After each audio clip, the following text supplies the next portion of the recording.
All opinions and comments expressed by the hosts and guests of this podcast are solely those of the individual speakers and do not represent the views or positions of any theater or theatrical organization with which they may be affiliated.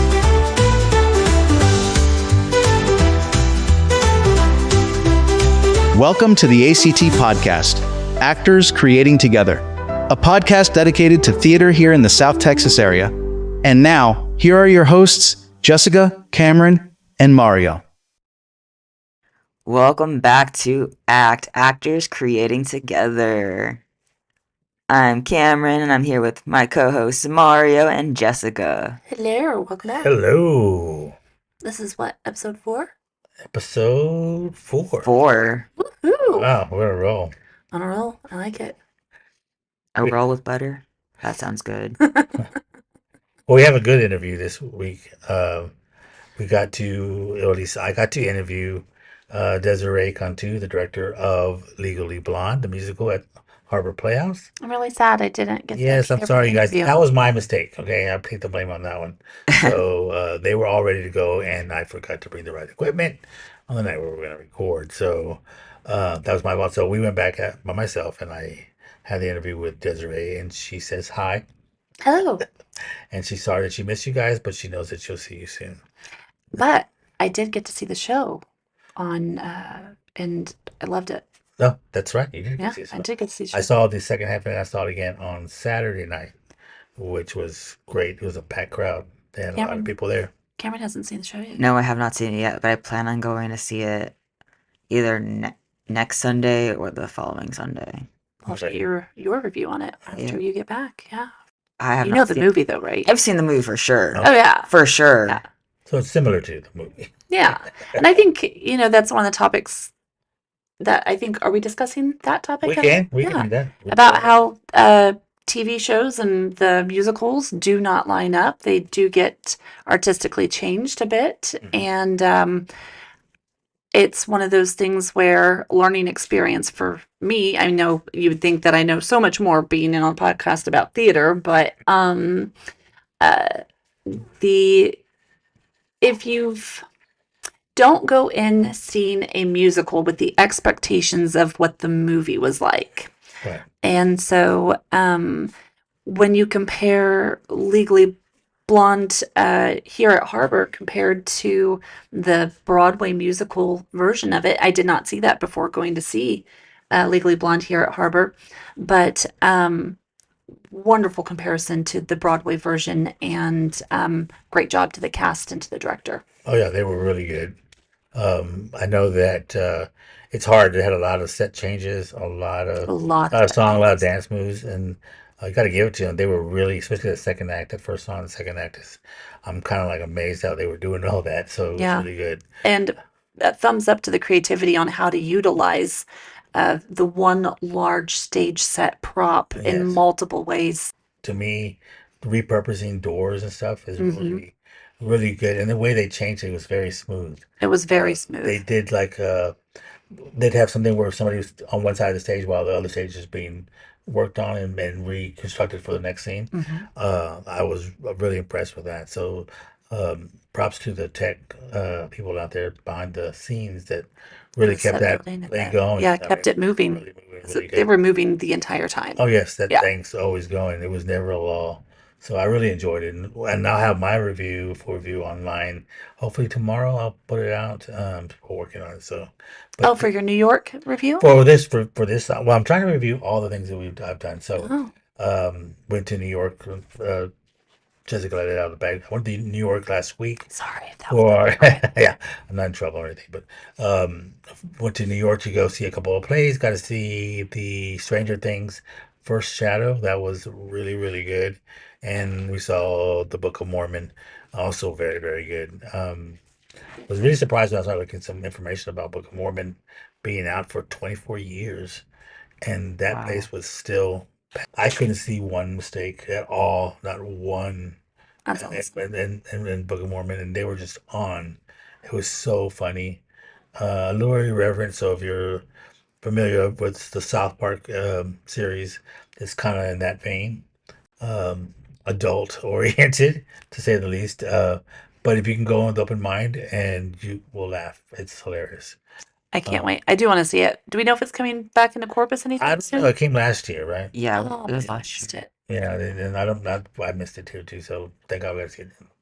And New York, but also Stranger Things. That's all a play in itself. So, in other words, it was never. It's from a TV show, but it doesn't.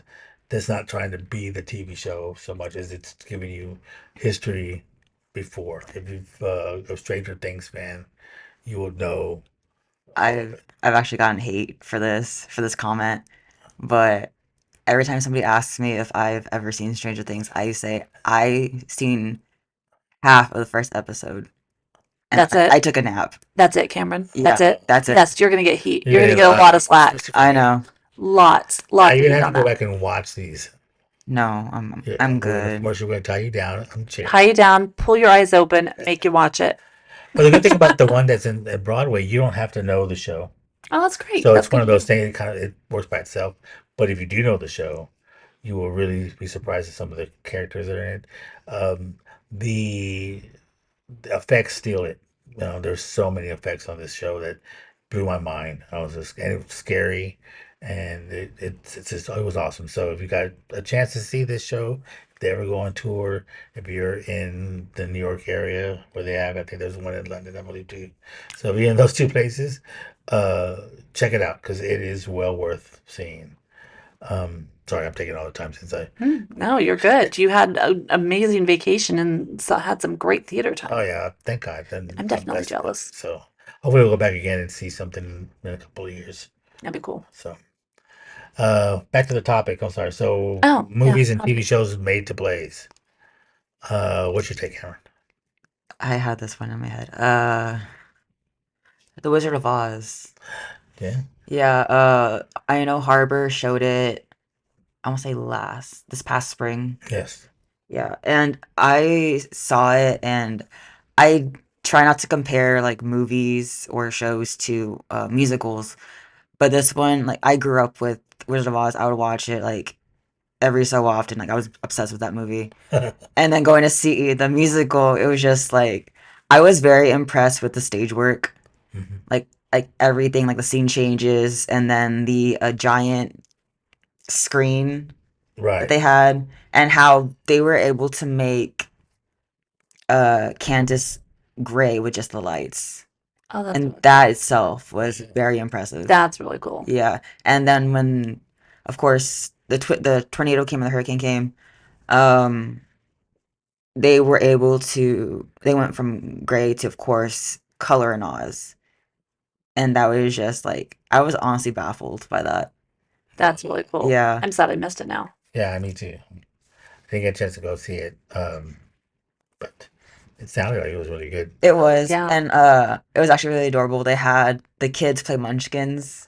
Oh, that's cool. Yeah, it was cute. very That's cute. smart. And then they had the Good Witch come in from a pulley, but they had her like her bubble was like this like a chair, like a circular chair, Oh, and like it carried her down, that's cool. and it was amazing. Like I was just in so That's much shock.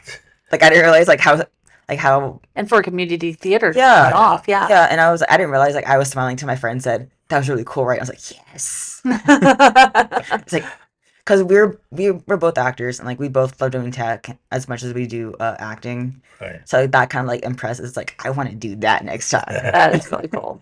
But That's that cool. was awesome. It was really cool. I Hey, nerve we acting haven't- too, right? I don't think we've announced on our show yet that you got a role in Elf. Oh yeah, That's right. I got a role in Elf. I'm gonna be playing Sam and a fake Santa. Congratulations. That's you. awesome.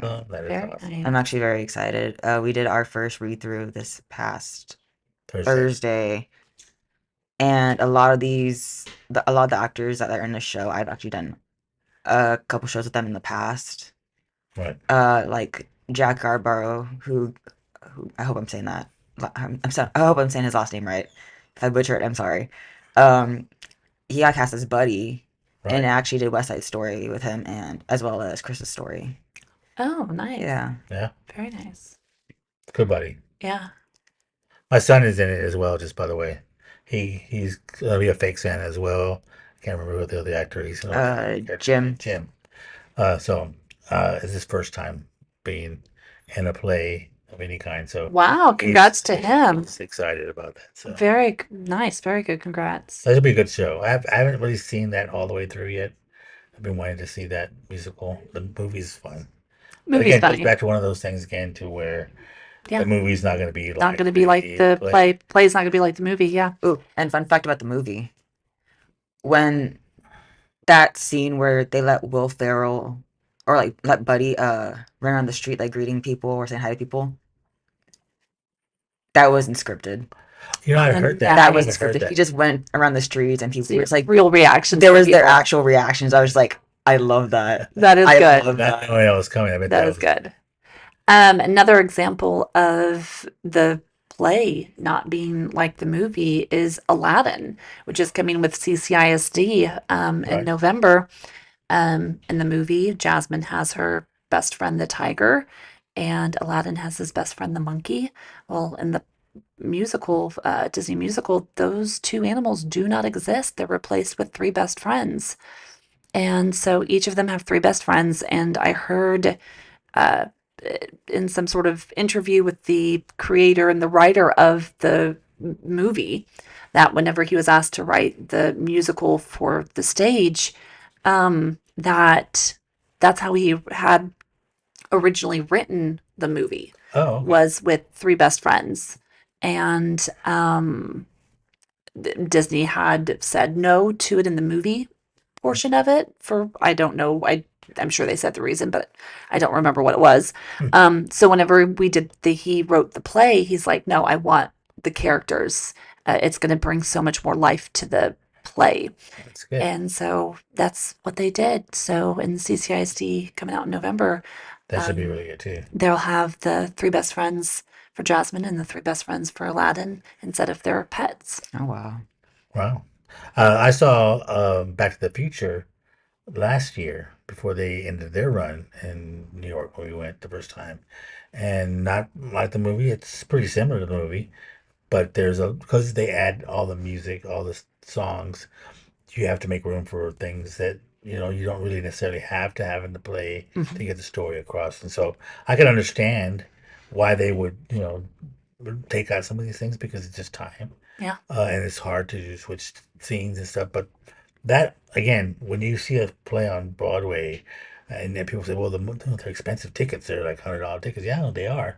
But when you go see this performance, it's like very professional. Like they have it down to a science. Like everything's choreographed to the second.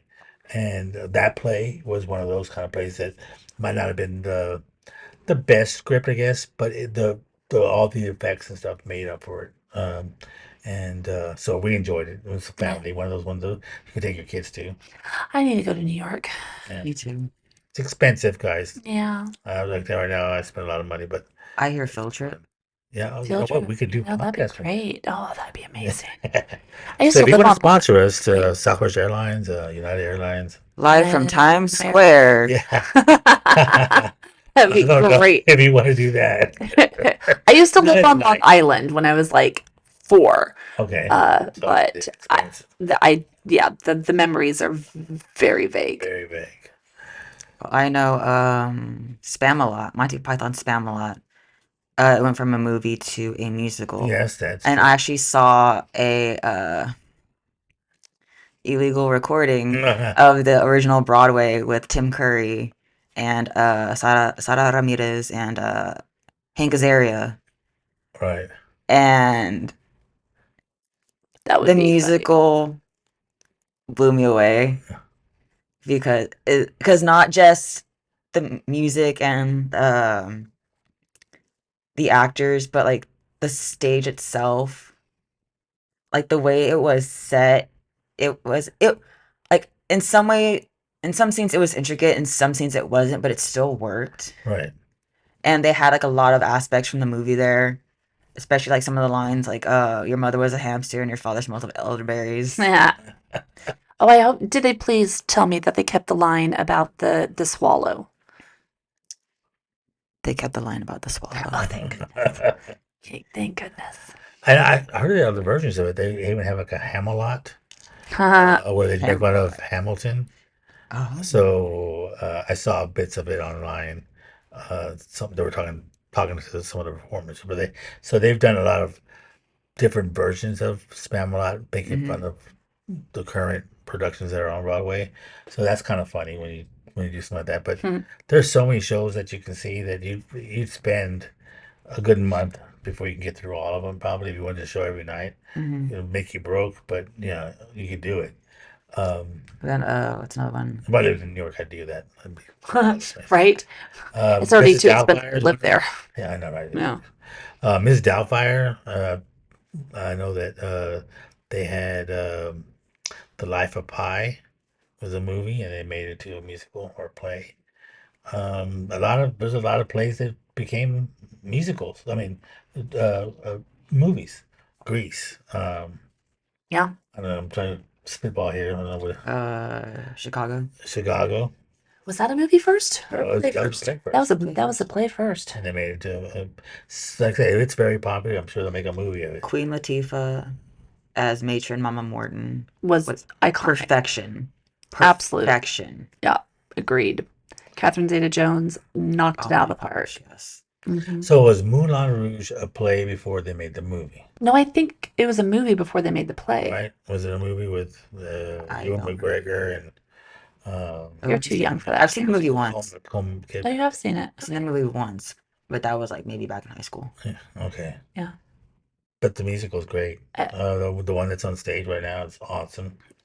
I think they had Wayne Brady's doing one of the parts. Oh, They really? switch out the I love Wayne main Brady. one of the main. They switched them out. There was Ty Diggs a few weeks ago, and then Boy George I think did it one time. That was yeah. Nice. So they have new ones. That's been I on there love for that like they're 5 or 6 rotating years.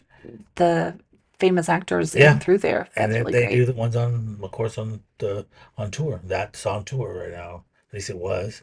It was one of those shows that they put all over the world in different countries, and they just go on tour, Australia, Europe, and they just have a whole production goes all over the place.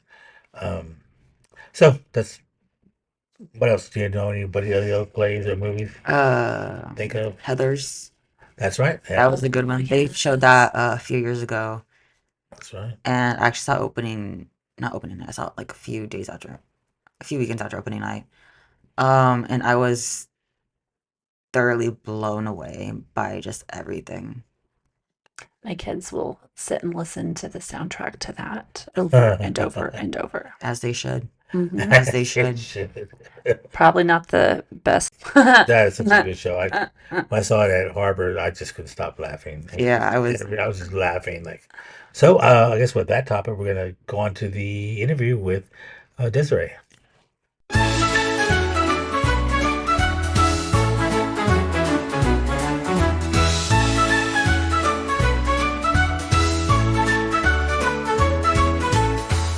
Okay, guys, thanks for joining us again on episode 4 and our new interview with a director at the Harbor Playhouse. She is directing Legally Blonde, the musical. Her name is Desiree Cantu. Hello, Desiree. How you doing? I'm good. How are you? Pretty good, pretty good. So excited. It's opening night. Yes, yes. So tell us a little bit about yourself. How'd you get to this point now? Okay, well, my name is Desiree Cantu, like you said. I have a BA in acting and directing, well, in theater with the emphasis in acting and directing. This is actually my third show that I've directed here at the Harbor Playhouse. My first one was In the Heights, and then last year I did Rock of Ages, and I'm excited to be back with Legally Blonde. I'm a theater director at Metro Elementary, where I've been spearheading the first elementary theater program in the Corpus Christi area for the past 4 years, so it's been great. I've been teaching for 7 years. Yeah, and I'm just excited to be at this point. That is Yeah. awesome. That is so great. Tell us a little bit about the elementary level, about how does that work out? I know it's working with kids is probably a little bit different than what you're doing here, but Yeah, it's tell us a little bit about that. totally different. So, my first 2 years teaching, I actually taught middle school, Okay. and then I got transferred from Martin Middle School to Metro E, which is a fine arts school. Right. And it was their first year implementing a theater program. So it's the only school that offers theater to elementary age children. So I actually teach pre-K through 6th grade. And when I started a theater program there, and we do one big musical every year. And it started off really small. We did The Little Mermaid, and I had no money, no budget. My set was made out of paper. The costumes were from Sheen. And now, fast forward 4 years later, and we have all new lighting instruments, and our theater has been renovated completely. And I have a good amount of money in my account just based off of donations that people have given watching the shows, and we're able to make actual sets and buy good costumes and make costumes. So it's been great to be in a space where I'm able to create with students who are just so passionate and have become so inspired to continue on their journey with theater. Yeah. So, in this case, do you have the kids do also behind the stage, so the making everything is this like a whole? That's Yeah, so I'm very hands-on and it's just me. So I do everything there. I direct, sometimes I choreograph. I used to have the dance teacher actually help me with choreography. She had to leave, so I'll be doing it again this year. I do all the costume design. I purchase all the costumes. I do the set design. I make the sets. The art teacher helps me with props, but I do the props design as well. But I also, now at this point, I have tech classes that I created for my fifth and sixth graders. So I offer that to oh, those that's great. children. And so they're able to help me with the props and with the set pieces as well. So we do like units where I teach them all of those things, and then they get to actually execute projects and they get to see it on stage. That So is so cool. yeah, I wish I had that when I was a I I was wish I a had kid. that when I was growing up too. So, Legally Blonde musical. Yes. Got some questions for you. Sure. So what was your overall vision or take on the show, and how did you communicate that to your cast and creative team? So I love Legally Blonde. I remember watching the movie growing up, and it's always been one of my favorites, one of my comfort movies. And the musical too, I love. A lot of the times with musicals that are adapted from movies, there's a lot of changes. But with Legally Blonde, it's so true to the source material. And so I wanted to stay true to that, at least for my version. I've seen other productions where they take place in present day, but I wanted to stay true, and I love to have like a period set. Right. So our show takes place in like 2001, 2004, and you can see that in the costuming too. It's very Y2K. Um, and so I just wanted to make something that was fun and lighthearted, but also didn't hinder from the storytelling, because there is a moment in the show where um something happens and it causes this huge shift in L. And I think it's very important to the story, because I think a lot of audience members can maybe see themselves, unfortunately, maybe having been in a situation like she has. And so I just wanted to make something that was good for the community and good for the cast members. That's cool. So the next question, the show has iconic moments and a very specific aesthetic.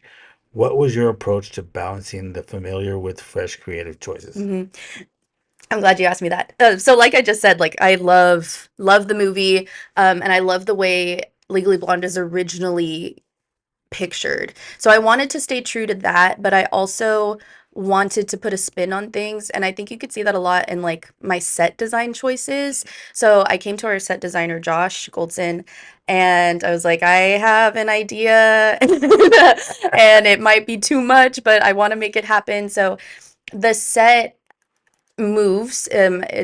Primarily, it's two huge units, two different staircases, and one side is pink for any type of UCLA, LA scenes, and then the opposite side is supposed to represent Harvard. So anytime we're there, you'll see that side.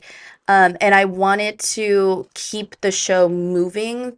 It's very important to me as a director that any show I do, it feels really alive. So like transitions are important to me, making sure everything's cohesive and everything runs into each other.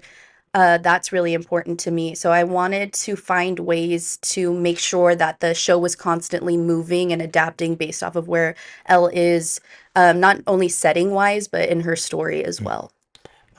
So, as a director, how do you feel? How do you help actors find the truth and depth in seemingly larger than life comedic musical theater, like this one? This Okay, is so just like comedy in yes, general. yeah. I am really big on pulling a laugh while also staying true to what's actually going on in the scene.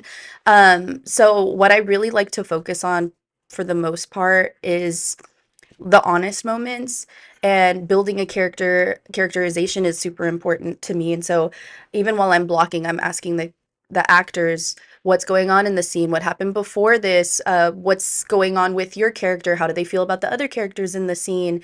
And so once we have that base set up, and once they start getting into the rehearsal process more, we're able to step back and take another look at it and be like, okay, so what can we do for the audience now that Right. we know who our person is and who our character is?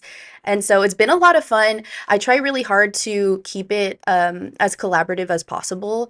I love working with the actors as much as I can. That way it could seem like it's not my show, but it's our show, and they have a huge hand in creating their character. It's not me sitting there telling them, I want you to do this and sound like this. It's more so me asking them questions to help guide them. And so as we've gone on, it's been so cool to see the performers create moments on their own. And it's just been a really great process in that aspect. There's one character, Paulette, and the actress Alice Oblad. She's done such a great job. And at first, I told her, like, she was confused during blocking because I told her, like, I'm this is where I want you to be, like, from point A to point B, but what you do in there, like, that's up to you. And if we can't come up with anything, then I'll give you more stuff, but I want to see what you do. And so to see her arc from like the beginning to now she's the funniest person on stage. And but it's because of that space Right. and the opportunity to play that makes a huge difference in your performer. Okay, next question. How do you guide an actor through a challenging moment in rehearsal? And you Mhm. just kind of discuss it a little bit more in detail. Mhm. Whether it's a difficult song or a complex scene or an emotional breakdown, Mhm. what do you do to help them?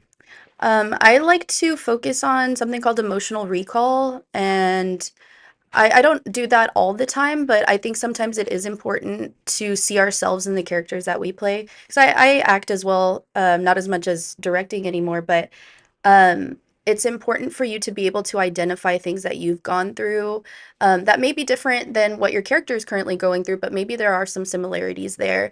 So it's just a matter of having a conversation and setting an open and a safe space to recall things that someone has gone through. That way they can take those emotions and put them towards their character, or maybe just develop a sense of empathy for their character. Hmm. That's great. So beyond this current production, Mhm. what is your dream project, a play or musical that you hope to direct someday? Oh gosh, I would love to direct Cabaret. Mm. I love Cab. I would also love to do Rocky Horror. Oh, That one's like my favorite musical of all time, and I would love to put a new spin on it while also staying true to the original. yeah. So those are two shows that I would love to do.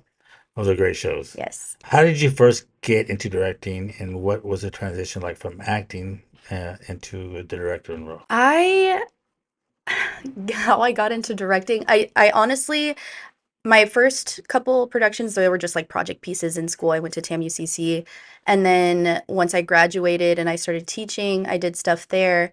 And it wasn't until they put out the season, I think it was 20, I can't even tell you the year. Whenever they did In the Heights, it was about 3 years ago. Whenever they put out their season and In the Heights was on it and I saw it, I knew this was my chance to put my name in and see if I would be able to get that opportunity. And that show was a big deal to me in its own because I did it a few years prior. And I actually got to play Nina, and unfortunately, it wasn't like the best experience for me. I don't think I was the right performer for that character, and it did a lot to like my spirit. And I didn't perform for a while just because I just didn't feel good enough, I guess. And so taking time away and then seeing it pop up and putting into direct and being able to be in a space personally where I knew I could do it. And that's a feeling that I didn't have a few years prior. And to come in, know that I can do something great and work with people who were amazing and create something that was good and meaningful and affected the community, and also so there's so much representation in that show that is a reflection of like what we have here in Corpus Christi. Right. So to be able to do something like that, that was the big show that not solidify, that really made me believe that this was something that I was good at, and it was something that I should continue working towards, and something that I'm incredibly passionate about. That's awesome. So, what is your favorite song in Legally Blonde musical, and why does it resonate with you? Oh gosh. I really love Legally Blonde into Legally Blonde remix. Um, because there's a couple lines that Elle says in Legally Blonde. She says, "Some girls fight hard, some face the trial, some girls were just meant to smile." And I think that's something that can resonate with women, but also men, to anybody. It doesn't matter who you are. Um, Sometimes we're like put in a box, and sometimes we feel like we can't react the way we want to because of whatever circumstances. But then later on in the show, towards the end, she comes back and she says, "Girls, it's a fact. When you're attacked, you have to respond." So even if you're having all of these emotions and all of these feelings and you feel like you can't do it, or maybe people are telling you you can't do it, you have that space to show them that you can, despite all odds, and you're there to fight for something and stand up for something. And I think that's my favorite message in the show. Um, One of like the things my mom always told me growing up is, "Tell me I can't and I'll show you I can." And I think that's a huge message that's in this show, and I think it's the most beautiful thing about it is there's going to be people that tell you you don't belong in a room, and if you believe in yourself and you believe that you belong in that room, there is always going to be space for you there. You just have to find a way in. So, with that in mind, in the spirit of the show, Mhm. what's a recent time when you had to prove to someone that you were more than just a stereotype or a first impression? Mhm. I don't ever think anymore, at least, that it's me having to prove to myself to others. A lot of the times it's me proving myself to myself. I think we're always our own biggest critic, and I'm definitely very hard on myself. And even with this show coming into it, I was like, gosh, I think I bit off more than I could chew. Even in Tech Week, I was like, why did I do this? Or I wasn't the right person for this. And just like a lot of self-doubt. Um, but it's the ability to look at yourself in the mirror and be kind to yourself. Because if you're not kind to yourself, who else is going to give you that? You know, you can give yourself the most. And that's also the experience that Elle has in the show. That's the experience that Emmett has in the show. Um, Sometimes you feel yourself as a person that you're not good enough, but it's the only person that can fix that feeling is you. You just have to keep on moving and believe in what you're capable of. Tell us the specifics about what's going on, the run, the times, all that. Okay, sure. So Legally Blonde is running here at the Harbor Playhouse from today, September 26th through October 26th. There's shows every Friday and Saturday at 7:30 p.m. And then there's Sunday matinees every Sunday at 2:30. And the community can purchase tickets at harborplayhouse.com. Awesome. Well, Desiree Cantu, thank you very much for Thank doing you. this interview. Thank you for doing what you're doing. And I think it's really important for people to understand that what we do matters. Right. And I mean, my favorite thing about theater is that it has the power to change lives, and it's so communal. And I think the fact that you're celebrating artists in the community, it's very important. So thank you for what you're doing. Thank you very much, Desiree. Appreciate it. So for Jessica and Cameron, I'm Mario Aguilar, and thanks for listening. And we'll be back soon with our next episode. Until then, Take care. Bye.